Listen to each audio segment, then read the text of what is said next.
Hello fellow bookworms, it's Katie and let's start a new project! Yay! This series that I'm going to start with this video is called Discovering Jane Austen. It's pretty self-explanatory, isn't it? I have this big bad book with over 1,000 pages containing all 7 of Jane Austen's novels, and I'm intending to read them over the next 7 months, and I am inviting you to join me if you want to. If not, it's also okay, like, no hard feelings. I can understand why you would want that, because it's a hell lot of work, but just in case, I thought, just in case, you know.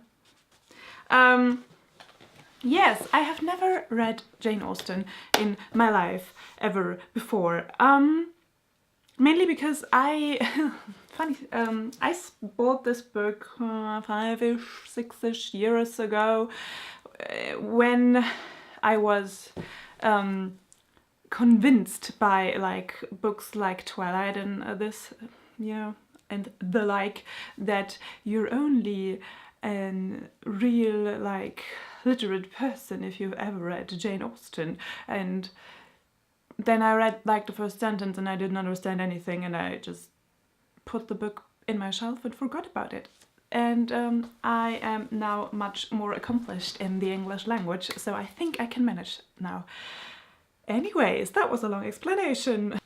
As I said, this big book contains all 7 novels of Jane Austen, and the schedule or schedule, still not sure how to pronounce it, is as follows. I will read Sense and Sensibility in April, Pride and Prejudice in May, Mansfield Park in June, Emma in July, Northanger,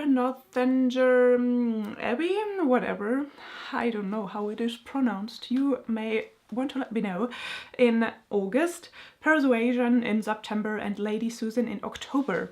And this is really heavy, I have to put it down now.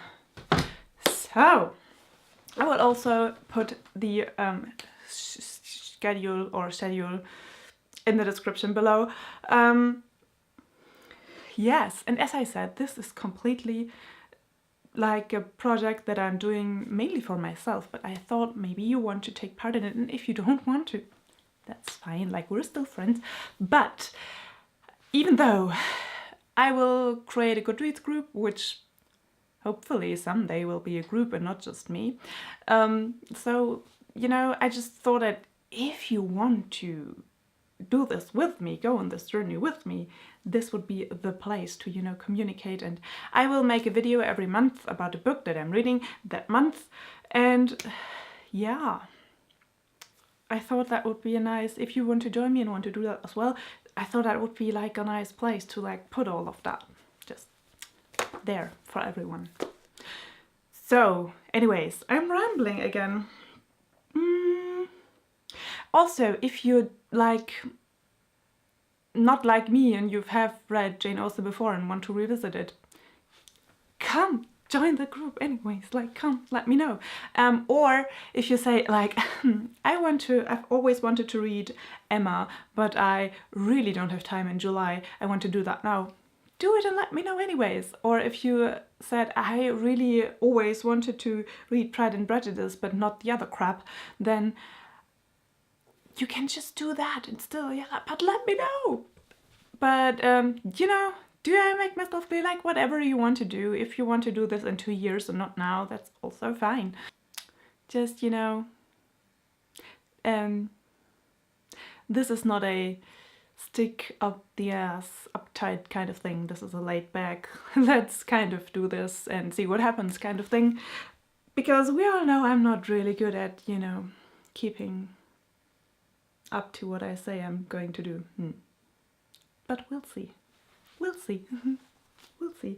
Anyways, also I wanted to point out, if you don't have a physical, if you like want to do this with me, which would be awesome, and I would be really like happy about that and really amazed that anybody wants to do that. Anyways, but if you want to do that and you say like, I really don't have the money to buy all of these books, fear not, my friend.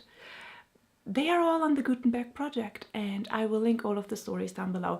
You can download them and read them on an ebook reader, you can read them on your computer or online even. You don't have to buy a physical copy of the book. I mean, so that is great, because everybody, no matter how your financial situation is at the moment, you can still read these books, which is amazing. Also, let me just point out for a second and make this absolutely clear once and for all, you know... Hello? Who is that?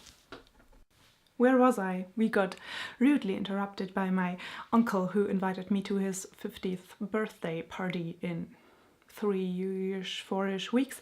Anyway, so let me just make this clear once and for all, so that we don't have any misunderstandings going on here. I can perfectly understand being in a financial situation when you cannot afford the impulsive and excessive book buying policy that is going on BookTube.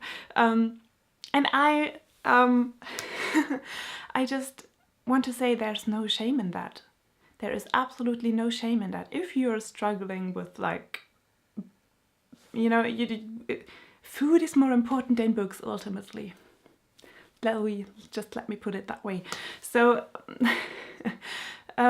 there's always libraries or the Gutenberg project. You can read a ton of classics there and you don't have to pay anything for it. Also, I wanted to point out it is amazing to have these beautiful cloth-bound books in your bookshelf, but it's not what this is about. This series is not about showing off all your cloth-bound classics. No, this is about reading a book, or reading books in this case, and I have not read them before, and I would want to share this experience with you, because I think it would make it a lot more fun and a lot more interesting, because, you know, it's always good to, like, this is my favorite part of BookTube, like talking about books with other people. And so, like, there's absolutely no shame in not having cloth-bound editions of these books, even though if you have them, good for you. I mean, they're beautiful, but it's not a requirement, you know. So let's talk about Jane Austen and about her life and the era she was living in very briefly. I just took a little trip to Wikipedia and took out a few things that were there on the page, and I thought I would share them with you, because I have no idea about Jane Austen or her life. And also I did not look on her literary, like, legacy, or about I did not look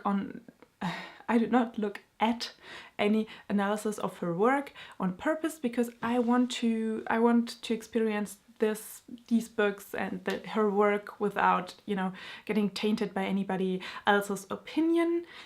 So let's talk about Jane Austen's life first. She was born on December 16th, 1775, and died on July 18th, 1817, which, you know, she was only 37 years old when she died. That's really young, actually. That made me quite sad when I realized that. Also, she lived in the Regency era, and I will talk about that a little later on. She had 7 siblings, so they were in total 8 children, and she was the 7th child.